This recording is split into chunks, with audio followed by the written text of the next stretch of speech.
Welcome to Pangambam Chakshang Mayam Utaram na Ukchari ngasi aigi recipe and lauri se Methi Singju tausi aduga yongchak matam ni yongchak sukar hapche adu mayam na kaubiroi dabdi namtha matam de se methi phasana phangbani adu Manipur da su dum phasana phangbani adum try taubiu phangani aduga yum da su dum hol bai ai methi di adu aina lauri se aham bada methi se phasana mantho asin kaiguma makhok se dum nauradi ka dum ha chan bai yagani adu su dum hapiu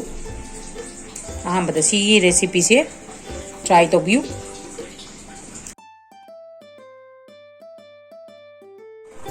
Mangan se nungdang ting chala thamme si mangan se ready hoirani isni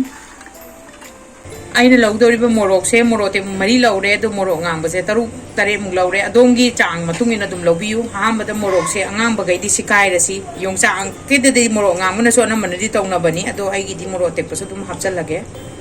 Morok se koina tawdoi se sikai raga sumaina phajana sikai raga ngari ga toroga phajana chakmai da dum ngan ba yarani adu ngan horasi adu gi damakta ne ina se mi se morok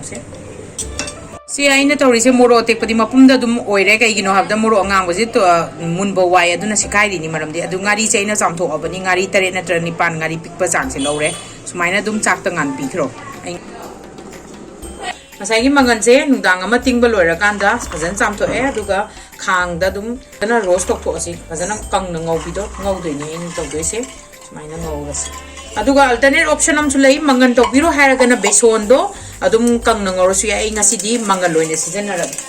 ai ngasi gi singju se methi mana ni dana methi mana se phajana chamtho ngasai manlen loira kanda sumaina mahi je tu do piu sai ta tu mahi tholai se la tok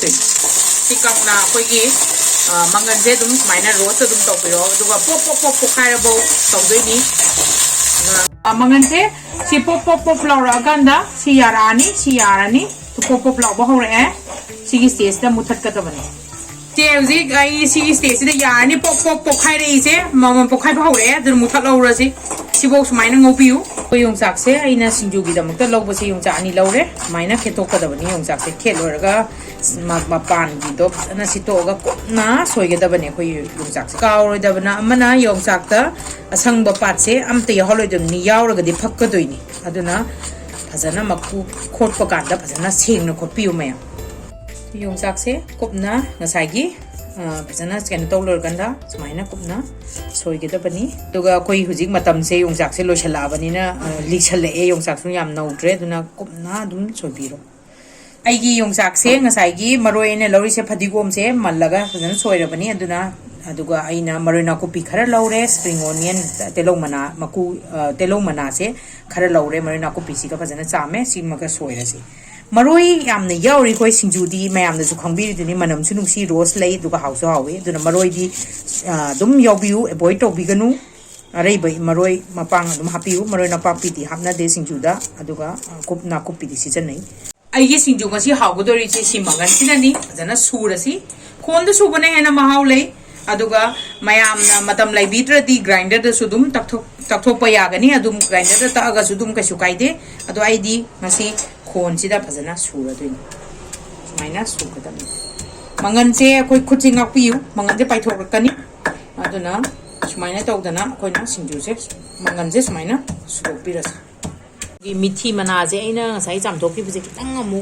haipet soido ase kaigino de yang chawmal la di ya chabada nuai ta na kitang ka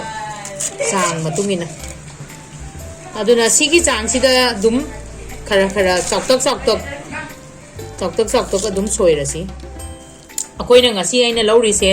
mithi managa mangan sidam tawjare do mayamna kawbiroi dabadi awathabi hapkera kobi hapkera matam ge afang baduna dum singju tawbiu aduna su dum hawbani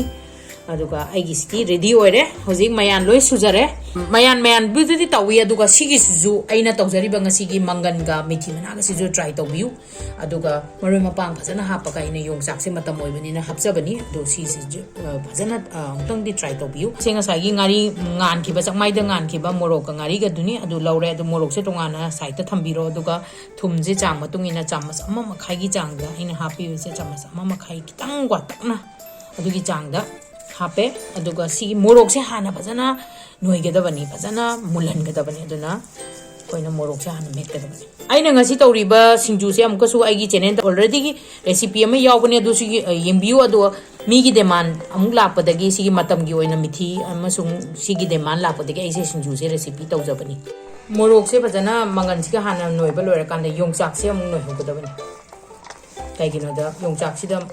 मोरोक चंगनबैदमता मेटपा मतम सिदा सिंजू की मनम फजना लाए मनम से याम थिना हावरनी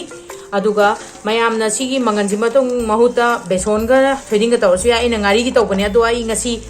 threading खरागदी चाइगे सिगी मथक सिदा threading खरागा चाइगे आई मनाकता threading से ngौरगा सुबा लै अदुना आई अदुगी डिटेल से हापत्रे ngasi की रेसिपी सिदा थ्रेडिंग जे ngौ लोरकांदा असुबा से अइना ग्राइंडर दा तकथोकपने अदुजु खरा सुमाइना चाइसलगे सुमाइना चाइसलगा आइगी सिंजू से हापत्रसु याइको सि ऑप्शनल नि ngári दुगा दुम हावबनी